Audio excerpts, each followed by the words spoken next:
Hey guys, God bless. Welcome back to Twist and Shout. And of course, if you're new here, I am Shar. Please don't forget to subscribe, hit the like button or thumbs up button to help YouTube know that, hey, she's cool, right? But on a serious note, I come to you with a topic of interest, a topic that I myself have experience with. And I just want to be transparent.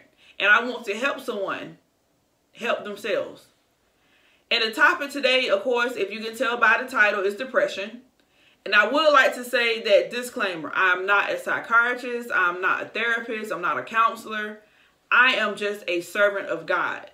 And I mean that in the most humblest of ways. Like, oftentimes I wake up and say, why me? Why did you choose me, Lord, out of all people? Because I know me, right?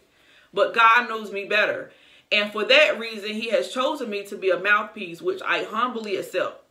And I will say that my life, I have plenty of experiences with a lot of different things, such as bitterness, anger, sadness, loneliness, abuse, depression, anxiety, just to name a few. And I would like to say that my attempt here is not to say I have all the answers or I know everything that I need to tell you, because I don't. I'm still working out my own salvation with trembling. And I say that because nobody's perfect. I'm by all means am not perfect at all. I'm just striving to be a better me and be more like the perfect one, who is Christ. With that being said, I would like to say that today particularly, we're going to talk about depression and anxiety. Now, of course, those two, they're two different things, and then they can be one and the same, depending on who you're talking to or who's the victim. Now, me personally, depression is a little new for me, or at least what I presume, or what, you know, at one point I can say, okay, I have actually been diagnosed with depression. And I'm not saying that for self-pity. I'm not saying that for someone who can be like, ooh, she has problems, she has issues, because that's what normally happens.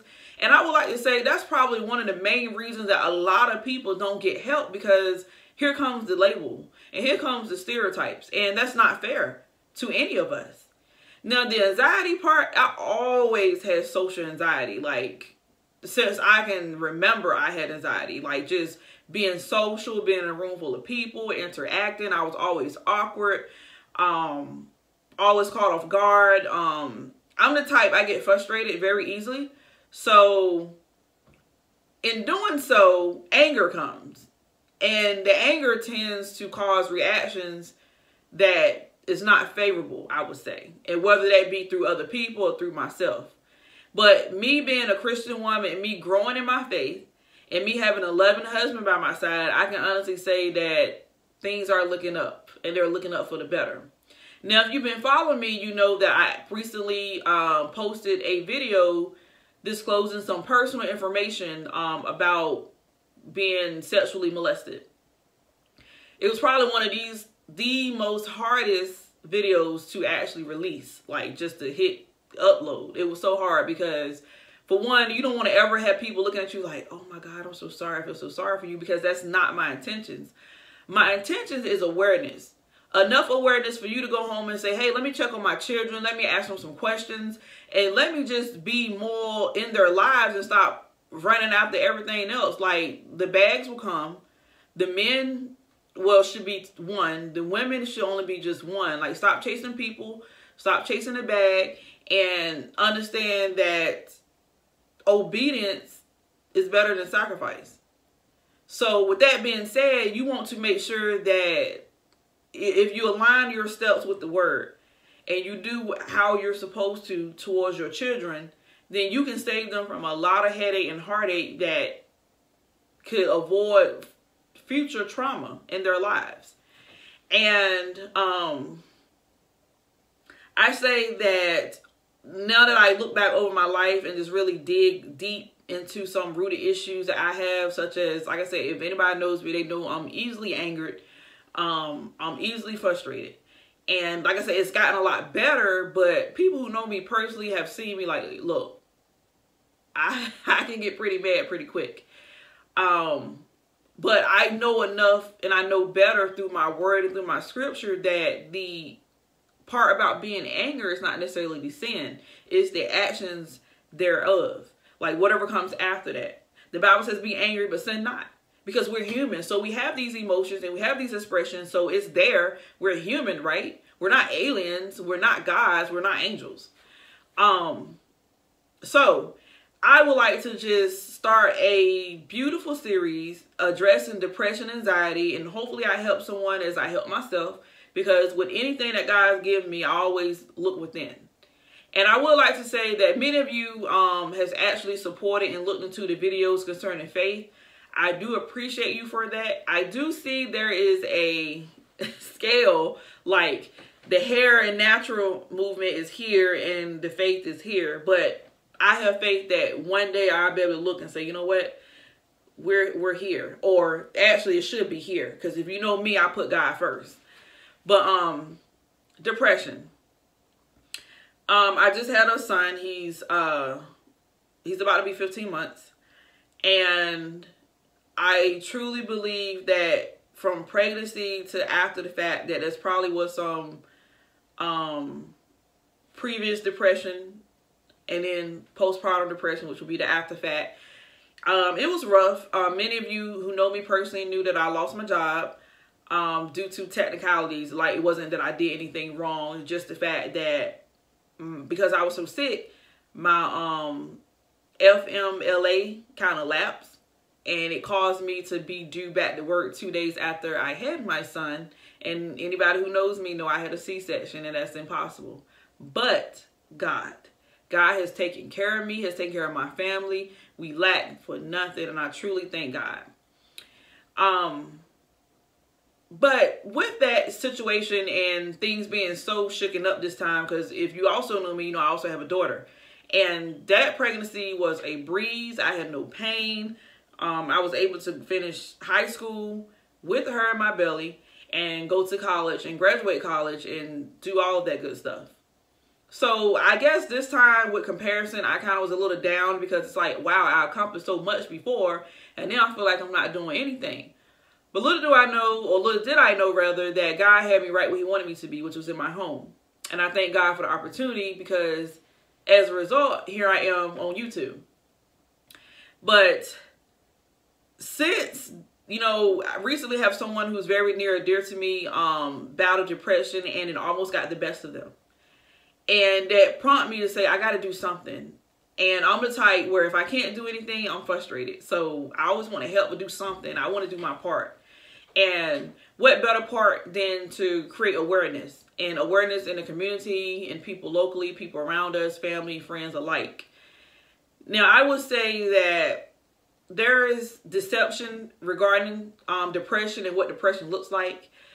I know a lot of people tend to lash out and be very verbal on social media so people can kind of get an idea like, oh, they must be going through something. But they usually get labeled as crazy or irrational or someone lacking self-control. But now that I'm actually in a space where I can relate, I can honestly say that I don't think it's fair to use those labels and those names. And I say that because, yes, there could be a very well a lack of self-control, but different people have different restraints and they have different control levels. That doesn't make one person more sane than the other. Now, obviously, there are some diagnosed mental issues that could make the situation a little more delicate. But that's the doctor's job, not ours. And more importantly, God has the last word and he has the last say. And even dealing with this, I did not want to label myself. I didn't want to put myself out there because once you label yourself, you have people they're so negative. Like, oh, she wants attention. She is doing this for clout. Whatever the case, just so negative. And even more so, like, it could be from your own friends and family. And that's the hard part because it's like, just because you didn't see the signs doesn't mean they weren't there. And I kind of want to come on just to discuss some signs that may go over people's heads that may be more obvious than what you think. And I would like to separate between the depression and anxiety, even though, like I said, for me, I seen and I understood early on that I definitely have some anxiety issues. The depression, like I said, because of the negativity behind it and the labeling, is just like something that we're taught almost subconsciously not to even dig into that. Like, oh, you don't take medicine, or you don't see a shrink, or you don't see a therapist, so there's nothing really wrong with you. You're just talking. And it's like, we live in a day and age where awareness is pretty good now. So it's more of a matter of, do I actually invest my time to look into what this means to me and my family, or me and my loved ones?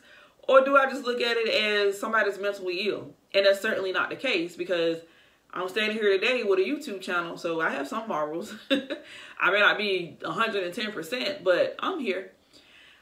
And that's a big misconception, that automatically there's a mental problem. That's not the case. There's a lot of people who function normally, who get up and they go to work, they take care of themselves, they take care of their children, and you would have never thought if they never actually sat down and opened up to you. Which prompted me for this video, because I know a lot of people say, oh, you're so strong, you're so smart, you seem to have it all together, you quote scriptures, and it's like, I had to get to this point, and it wasn't easy, because your experience mold and shape you. And a lot of people, they tend to question, why God, and I kind of learned to say, you know what, instead of saying why, what is it that you want me to know? What is it that I need to change? What is it that needs to be revived, regenerated? What do I need to do within me? And I'll be the first to say that coming from a troubled childhood and a troubled home with a lot of different personalities and a lot of different situations going on at one time, it gets pretty complicated and pretty hard to kind of narrow things down to yourself, because there's so much going on, especially if the issues are or appear to be a lot broader or bigger than what you have on your own. You tend to kind of push yourself to the side, and that's what I did. But now being home and being a stay-at-home mom and having time to myself, it's time to say, wait a minute, this doesn't seem right, or this isn't okay. But again, this is not to be negative to anybody I know. This is just to shed light and to provide insight. And again, disclaimer, I'm not a therapist, I'm not a shrink, I'm not a psychologist, I am not a counselor, I am a servant of God. That's it. So let me just get into some underlying signs of depression that may not jump out to people all at once.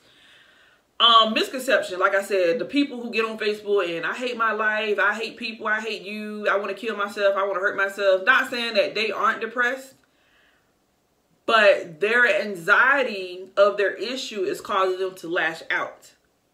That's the difference. Because there's a lot of people who suffer with depression in silence, or maybe the only people that experience their fight is like close loved ones, like boyfriend and girlfriends, or mom and dads, or sisters and brothers. Like not really all around them, the outside world. Not even their job. Maybe they're uniform and they're roboted into a routine, so you really can't tell. So that's something that was me, like, as long as I'm in a routine, like, I can camouflage pretty well. And that's what I did. Like, I held jobs. Up until one point, I even brought remembrance to my husband about my job working at a call center, where I literally walked out and said, forget it. And even when it happened, I was like, what was I thinking? But the point of the matter is, I was having an episode. I let anxiety get the best of me, and it worked up in me so bad. And I said, hey, I got to get out of here. I got to get out of here. I got to go. Like, the environment was toxic. I was picking up bad habits, and I just had to leave. I had to let go and let God. And I would say today that I would never, ever regret that moment. Like, I should have left sooner. Now, could I obviously have done so in a more appropriate manner? Yes. But like I said, I'm here. I'm here and I'm pleased. One thing also is stand to yourself. I am one to believe that the devil really works in isolation. The Bible is clear that you are to assemble yourself. And a lot of people use that scripture to in reference, because it's to a letter to the church. So it is always associated with being a Christian and coming together in a church setting, which I don't doubt that. I don't doubt that at all. And I'm not against that. I do truly believe that true worshipers and true fellowships are supposed to assemble themselves. But I will also say that there is a possibility that that could be a dual meaning, or just in general saying that, hey, don't be alone. Don't be afraid. Don't be set aside. Don't cast yourself away. Like, that's Satan's job. He wants to isolate you so he can destroy you. And that's one of the biggest misconceptions that is given in with people with depression, because their answer to their depression is being alone. And that's not okay, and that's not accurate. And no matter how hard they fight that, such as myself, because I am naturally a homebody and an introvert, which means that I'm pretty okay by myself. I don't need a lot of people around me. I don't need to be out and about on every scene, every set. I'm cool with a book and a blanket. That is true. But I also know when it gets to a point where you're like, I know it's my kid's birthday party, but I don't really want to deal with people today. I don't really want to get out the house. I just want to stay to myself and crawl back in bed. That's depression. Another thing which brings to my attention is sleep. There has been moments where it was so tough to get out of bed. So tough. And I always said, why am I so tired? And why am I so cranky? And here's something too, because there could be a lot of distractions, a lot of obvious excuse or reasoning. But once you start peeling back those layers, like, I suffer from anemia as well, which means that I have iron issues, I have blood circulation issues. So naturally, I get tired faster than you would. But I'm a on-the-go person. So in general, nothing's going to slow me down. If I want to do something, I'm going to do it. So even get out of bed going to work, in normal incidents, I can get up and go. And maybe just fall asleep while I'm driving on the way home. But I got the job done. I'm not saying that's safe, and I'm not advising for you to do that. But just speaking facts, as of late, since, like I said, having my son, it's been, I'm just going to crawl in bed and I'm going to stay here all day. And it's been plenty days that my husband don't even know this, that I didn't even step out of bed, except for maybe to go use the bathroom. I would gather all his things, his bottles, his diapers, his wipes, and extra clothes, and put it behind me, and I would stay in bed. And what started out as, okay, I had a C-section, so I shouldn't be moving anyway. It became pretty evident that I was shutting down mentally. And I don't think anyone noticed. And I would say that for anybody who's dealing with depression and anxiety, that's probably one of the scariest parts about it, is that people can be literally around you, like people you grew up with, people that you know, people that your right-hand man, your right-hand homegirl, that should say, hey, something's wrong with her, and they don't pick up on it. And I'll tell you why. People like me, we camouflage, and we don't like extra attention. And that's why I say there is a difference between those who have anxiety, social issues, and they be on Facebook just typing away, just, I hate everybody, I hate this world, I hate people, I'm hopeless. Like, there is a difference between those and the ones that just say, I'm good over here by myself, I don't need you, I don't need people, I'm rolling dolo. Solo rather. But you get what I'm saying. But I would say that there's a significant difference between the two. But you can see how you can pick and choose depending on what your mood is and what type of day you're having. Like, there's been days where I got on Facebook and say, you know what, I'm not good. Not me being older and mature, I understand that that's not the way to go. But also me being mature is not me saying, hey, don't do that. It's saying, did that help you? Did that get you to the point where you have a little better understanding, or you feel better, or do you need to talk to someone else more? And that's kind of where I'm at right now. Like, I've grown to say, you know what, that person ain't crazy. That person ain't delusional. That person, someone may view them as a little irrational, or like I said before, like lack of self-control, but that person's not crazy. That person needs help, and that's their form of screaming for help. Just as much as me crawling in bed all day is me saying, hey, I need help. I don't know how to say it. I may even convince myself that I don't want it, but I need it. So I say that to say, like, listen, there's people around you every day that they're in routine. They go to work, they come home, they function very well, and they're depressed. They need hugs. They need their hand touched. They need a scripture. They need a hey, I'm just thinking about you text. Do me a favor today and just reach out to someone, anyone, and just love on them. Like, in the modest, I would say, even with me being an introvert, the modest things are acceptable. Like, just say, hey, I was thinking about you. And I find myself doing it to people, even though internally I want to say, man, I just want to hold a conversation with them. But then it gets awkward.